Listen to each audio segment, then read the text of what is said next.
Nobody tells you shit about modifying a vehicle. They show you the lift, they show you the wheels, they show you the tires, they show you the finished product.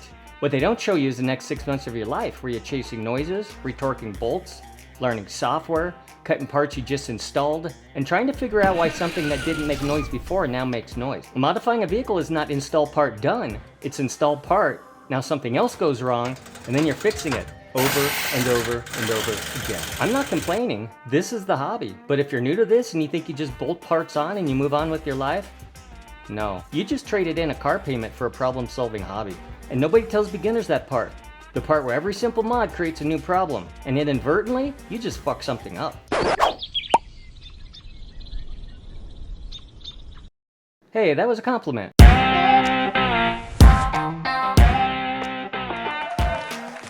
I'm John and this is Project Kehm. No sponsors, no codes, no influencer bullshit, just real problems, real builds, and real consequences.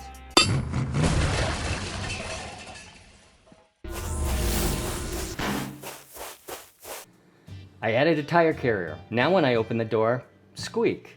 So I greased the bushings, still squeaks.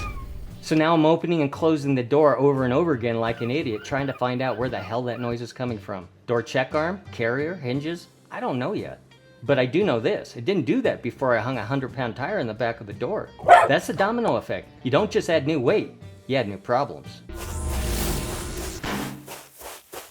I installed Bilstein 6112s. Now it looks like it sits lower in the rear. The tape measure says otherwise, but my eyes says squatted. So now I'm in the garage staring at this thing like a crazy person thinking, do I pull the coilover out again? Just to move the clip up one notch? Which means pull the coilover, fight that rear top bolt, spring compressor, move the clip up one notch, reinstall everything. Not easy, but not hard either. And not something you want to do again just because your eyeballs are messing with your head. So the hidden cost? Redoing your own shit. I put 37s on, removed the crash bars, took it to the alignment shop, and they couldn't get the caster where it needed to be. They're worried about it rubbing the crash bar pockets. So I'm cutting and grinding the rear crash bar pockets so the alignment shop can do his job. And I still might need a crash bar delete kit for the front later. That's another 500 bucks. So the cost of installing 37s isn't just tires. It's tires, suspension, alignment, cutting, grinding, maybe more parts, and another alignment. Nobody tells you that when you're sitting at home clicking add to cart. Let's say I want to adjust the rear uppers and lowers again. Just to get to the bolts, you got to drop that gas tank. That's not a simple project. That's a weekend. And to torque those bolts, you got to load that axle while that gas tank is dropped. That's a fucking hassle. Nobody tells you that when they say adjustable control arms. They make it sound like turn a wrench, drink a beer, done. No. You drop the gas tank, remove the bolts, readjust the control arms, retorque the bolts, don't forget to put a load on that rear axle, reinstall everything, and question your life choices. Enjoy your weekend. My plans from the beginning was to re-gear for the 37s I just installed. So I start calling diff shops. And I find out Ford, for some reason, welds the ring gear to the carrier. Who the fuck welds the ring gear to the carrier? Apparently Ford does.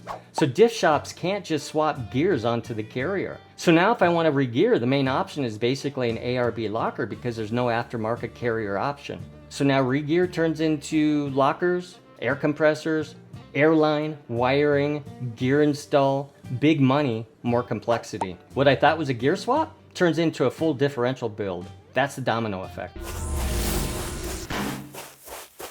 You put bigger tires on, you don't recalibrate the speedometer.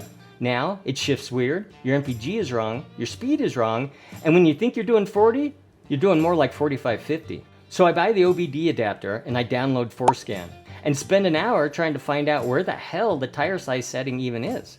And it's not where you think it is, it's buried in some module that sounds like NASA's control panel. So now instead of driving my truck, I'm sitting in the driver's seat with a laptop looking like I'm coding a missile launch. Not impossible, but it's another thing you now have to learn because you modified the vehicle.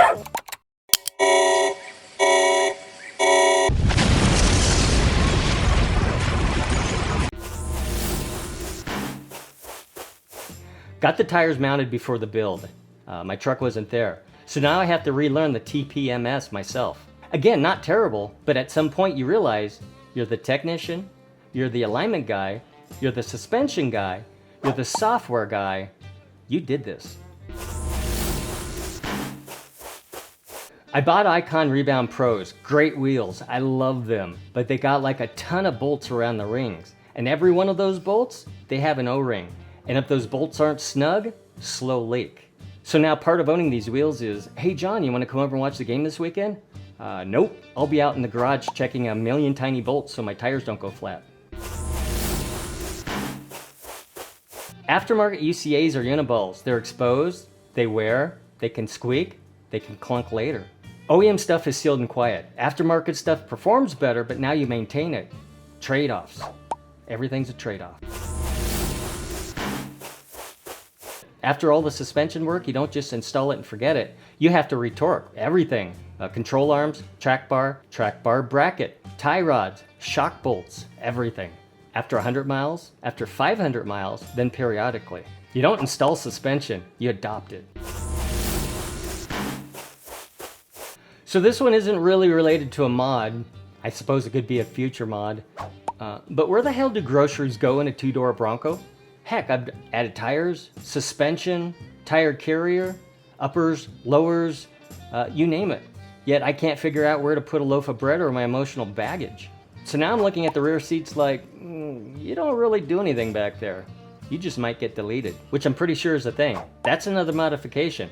More dominoes. Here's the point, modifying a vehicle is not a parts list. It's a chain reaction. Every time you change one thing, something else changes. So the hidden cost of modifying isn't just money. It's time, learning, redoing work, maintenance, adjustments, chasing noises, chasing alignment, chasing the build you had in your head. At some point you realize you're not installing parts anymore, you're managing a machine. So if you're new to modifying vehicles, here's what I want you to understand. It's not just add it and forget it. It's add it, then fix what that changed, then adjust it, then learn something, then change something else. And honestly, that's the hobby. Just understand what you're signing up for. Because the hidden cost of modding is realizing that your vehicle really isn't finished again. And the funny part is, I'm still sitting here making a whole video about the hidden cost of modding. I still have gears to do. Bumpers are probably next, and armor's coming at some point. There's still some more suspension dialing to do, and I'm probably deleting the rear seat. So yeah, I'm just getting started, which means there's definitely more problems coming. And when those show up, you'll see those too.